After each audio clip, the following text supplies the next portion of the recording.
Hey, in this video we're going to talk about custom audiences, how to upload a list of custom audiences, what specifically we need to create a list of custom audiences, and then how to add that custom audience to our existing ad set.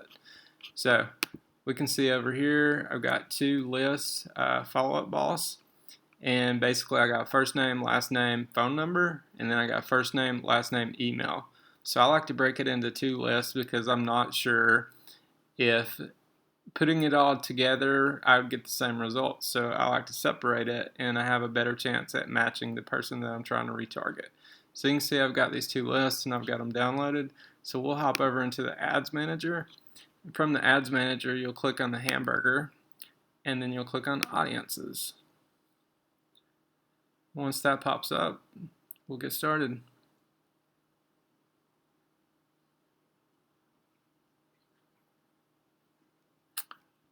Alright, now that that's popped up, you want to make sure that you're in the correct account, and then you'll click Create Custom Audience. We'll go ahead and click that, and we want to use a customer list, so we'll click Next. And then right here, if you've never done this before, there's a specific format for the phone numbers and stuff, so you can download the template and check it out. What I would suggest is just go ahead and upload it. If it complains, come back and check out the format. So we'll go Next. And this right here is asking, do we have a specific value for the customer? We do not. Well, I guess technically you do. If you know that they're looking at houses in the 300,000 range, you could do that. You could have a column, but you got to have a column to specify what their value is. I typically don't do that. So I'm going to click Upload, and we're going to start off with the Follow-Up Boss phone numbers. So we'll hit Open. That's going to upload. So right here we got name your audience. So what I'm going to do is I'm going to name it the date.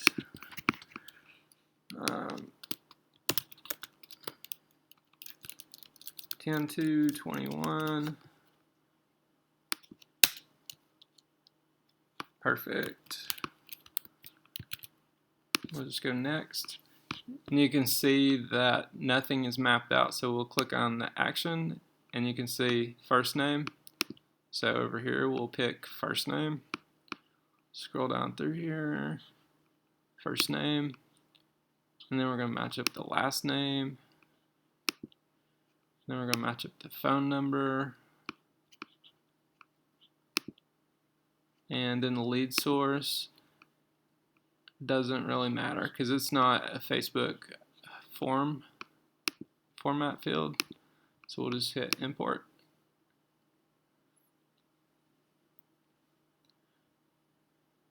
Give it just a second. You can see there's quite a few. We uploaded 25,000 rows. So that's 25,000 potential people that we're going to get back in front of that's already in their database. So we're going to remember that number 25,010, and then we're going to compare it to the email list. So we'll hit done. We'll go create custom audience, customer list, go through the same process again. No value.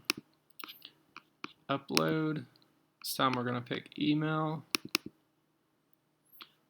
and rename it email and upload.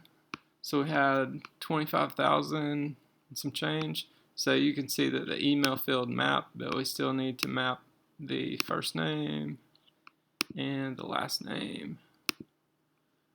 We'll hit import and we'll see what the comparison is here.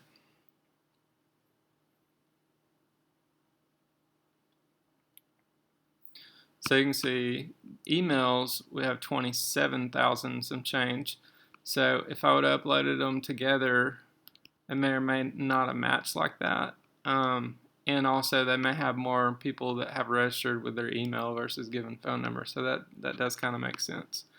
So now we've got our two custom audiences uploaded. We can go back into our ads manager, and basically I'm going to create two new ad sets that I can use those audiences with. So you can see right now we're running a couple listing ads. So we're going to open this one up. And this one's actually a video. So see, I'm going to duplicate it and call it existing campaign. So it's going to duplicate it. And then I'm going to change the name and change the targeting. So up here, we're going to call this follow-up phone. We're going to scroll down through here. And we're going to select that audience, follow-up phone. And because we have their contact info, we don't necessarily care if they're in Vegas or not. They came to our website, they've shown some interest. So we're going to take this off and we're going to make this United States, because they may be looking to relocate. So we'll go United States, and then we'll scroll down, and everything else is pretty much the same. So we renamed our campaign name. We selected our campaign name. I'm going to make this budget smaller. Do $5 a day on this one. Make sure that I've got it selected. People living in this location, because we don't want people from out of the country. And then we're just going to do publish. We're going to repeat that for the email list and let that run for a day or two, and then I'll come back and get the results, and you'll see it all in one video together. So let's go ahead and do that. We're going to duplicate the audience we just created.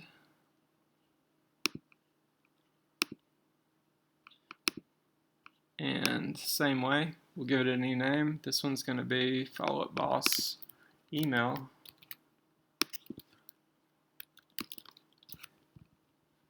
And then we're going to scroll down through here. We're going to change this to 5. And then we're just going to change our audience. We don't have to change the United States part anymore.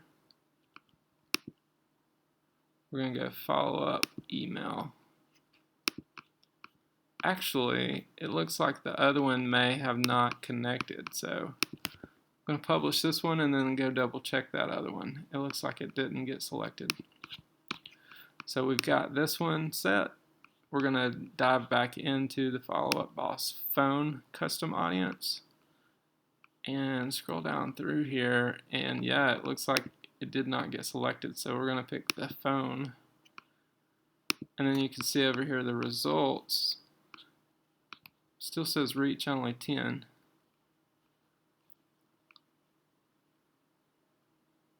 People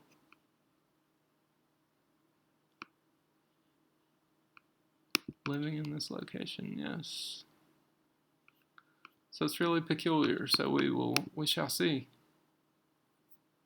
But that's how you do it. That's how you upload a custom audience, create a custom audience, and use a custom audience.